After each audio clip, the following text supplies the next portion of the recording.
આપણે ત્યાં કેવું હતું, બાપ દાદાનો ધંધો, એનાથી ફાયદા કરતા નુકસાન વધારે છે. ખ્યાલ આવે?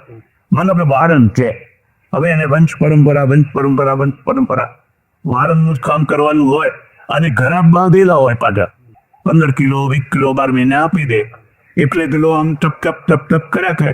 હવે એને કઈ આધુનિક થવાની જરાય જરૂર નથી, આ ધારા પીજે કઈ જવાનું નથી.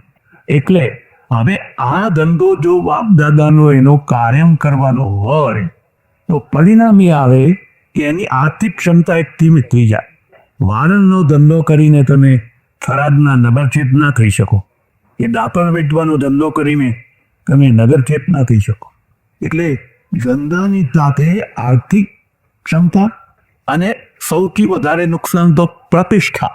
આપણે ત્યાં ધંધાની સાથે પ્રતિષ્ઠા જોડાયેલી છે. હવે મને પૂછે, મને પહેલા ઘણી વાત પૂછતા લોકો, મારા તમારું દૂધ કયું? દૂધ એટલે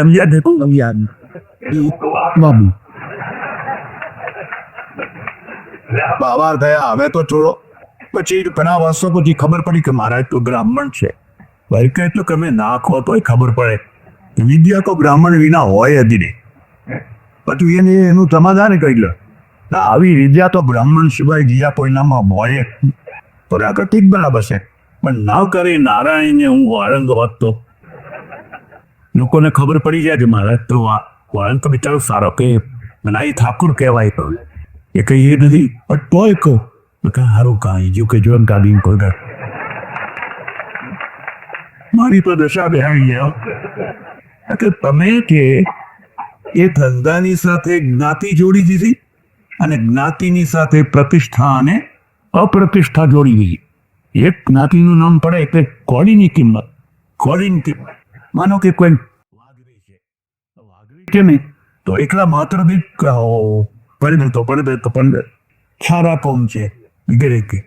એટલે આના કારણે શું થયું કે ભારતમાં જે જ્ઞાતિ પ્રથાએ વ્યક્તિની આર્થિક ક્ષમતાને સીમિત કરી દીધી. તો પછી તો ક્યાં ધબલો ભેગો થાય? વ્યાપાર. અને વ્યાપાર કોણ કરે? વાણિયા. જૈન હોય, વૈષ્ણવ હોય, બંને હોય. પહેલા તો લોકો એવું માનતા કે વાણિયા સિવાય બીજા કોઈને વ્યાપાર આવડે જ નહીં. અને લોકો પણ માનતા ભાઈ વ્યાપાર તો વાણિયાનો, આપણને કઈ વ્યાપાર આવડે? હવે અત્યારે આ વાણિયાના કાન પટેલો કાપે છે. વાણિયા મુનિમ થઈ ગયા.